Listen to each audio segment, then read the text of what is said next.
Welcome back to my channel, guys. Today I'm going to show you guys a quick and easy technique to make your jelly and custard like this. If you are new here, please don't forget to hit that subscribe button and the bell so you don't miss a single recipe from me. All the items that I've used will be in the description box below. So I'm starting off with my jelly. So the jelly, you can choose whichever flavors you like, and then we're just going to follow the instructions that are on the packaging. So the flavors that I'm going to be using is the ones that I like, which is green gauge and also strawberry. So I'm starting off with my green gauge, and I've just poured in some hot water, and then I'm just going to give that a quick mix just so that I can dissolve all the jelly mixture. And then I'm going to go ahead and add some cold water to it just to assist it with cooling down. And I'd strongly recommend that you use ice cold water. This will also just reduce the amount of time that your jelly will need inside the fridge to set. So I'm going to be using these stemless wine glasses, that is what they are called, and I picked mine up at Mr. Price Home, but you can also get these at Pep Home and also at Home, and also Edgar's Home if you'd like to go and have a look. So I'm just going to pour the green gauge jelly inside of them, and then next you're going to need a muffin tin, and to those tins I'm going to be adding some paper towel, which are folded into four, and the purpose for this is just to help my glasses sit very nice and stable while I put it in the refrigerator, so I don't want much movement from it. And I'm just going to put it in tilted like this. You can also put it in straight, you can put it in whichever format you like. Next I'm going to be using some bicarbonate of soda.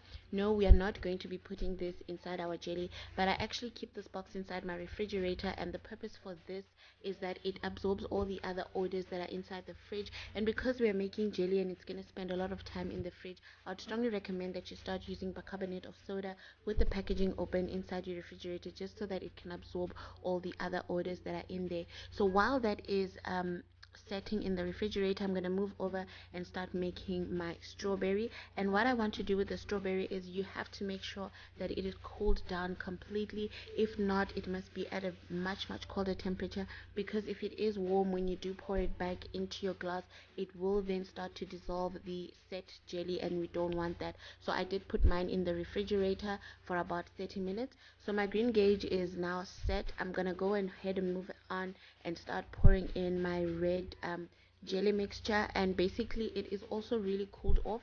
I did say I kept it in the refrigerator, and my purpose was I don't want it to dissolve the green gauge that was already in the refrigerator. So I'm putting mine in tilted. You can play around with these designs, it's really your free will.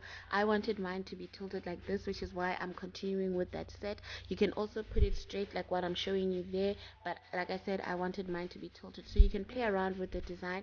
So basically we're going to be adding the second jelly, and if you want to add a third one, you would follow the same steps, but you just need to make sure that your jelly is fully set in your refrigerator. And this process takes about 2 to 3 hours depending on how cold your refrigerator is. So this is what mine is looking like out of the fridge. I've got both sides sufficiently cooled, and what I'm going to go ahead and do now is add the custard of my choice. So I'm going to be adding it in at the center so I can create this nice and beautiful shape. And that is basically it on my side. If you wanted to make a truffle, you would then play with your layers of custard and sponge cake or biscuits if that's what you're going for, and you would have everybody have their own, so it's nice and neat. And that is it for this video. It's quick, it's easy, and it's simple to make. I hope you guys enjoyed this video. If you are new here, please don't forget to hit that subscribe button and the bell so you don't miss a single recipe from me. Comment in the comment section, like this video, and I'll see you guys next time. Bye.